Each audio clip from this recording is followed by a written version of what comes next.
শুনে আমাদের মাঝে কিন্তু উপস্থিত হয়েছে আরিফ ফুটবল একাডেমির সুনামধন্য পরিচালক আরিফ ভাই। উনি কিন্তু ফরিদপুর জেলা টিমের কিন্তু সাবেক স্ট্রাইকার এবং ঢাকা প্রিমিয়ার লিগে কিন্তু উনি খেলে থাকেন। ঠিক আছে, তিনি আমাদের মাঝে উপস্থিত হয়েছেন।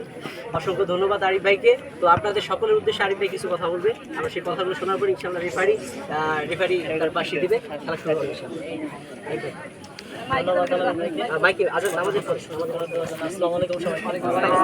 আপনারা ভালো আছেন ভাই? আসলে আমার তো একটা খেলোয়াড়, আর খেলোয়াড় হিসেবে এখন বিভিন্ন মাঠে আমি যাই, আপনার খেলোয়াড় হিসেবে যাচ্ছি। খেলার থেকে বেশি হলে এখন আমার উপস্থিতি যাবে। আমার চিন্তা হয়েছে কি সব প্লেয়ারে গ্রাম থেকে শহরে নিয়ে যাওয়া, স্টেডিয়াম মুখী করে দিতে। এলো আমার প্রধান লক্ষ্য। যদি কারো ইচ্ছা শক্তি থাকে, চেষ্টা করলে সব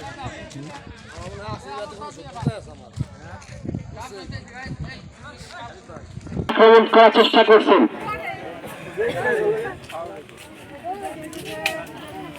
একতা ক্লাবের খেলোয়াড় ইলিয়াস, তিনি অনেক চমৎকার ফুটবল খেলে থাকেন। আজকে আজগর ফুটবল একাদশী হয়ে খেলতে আসছেন। বিপজ্জনক জায়গা থেকে ফ্রি কিক আজগর ফুটবল একাদশীর অনুকূলে। ফ্রি কিক নেবেন বকুল, হেলিকপ্টার বকুল, যিনি বড় বড় টুর্নামেন্টে খেলে থাকেন।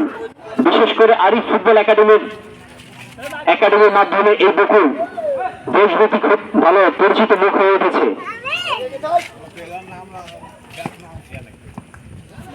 আক্রমণের চেষ্টা, বকুল ক্রস করেছিলেন কিন্তু না, মাঠের বাইরে। গোল কিক খোয়ার ফুটবল একাদশীর অনুকূলে।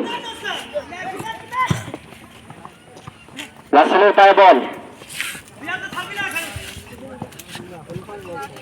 অনেকটা বল দখলের চেষ্টা, কিন্তু ফেল।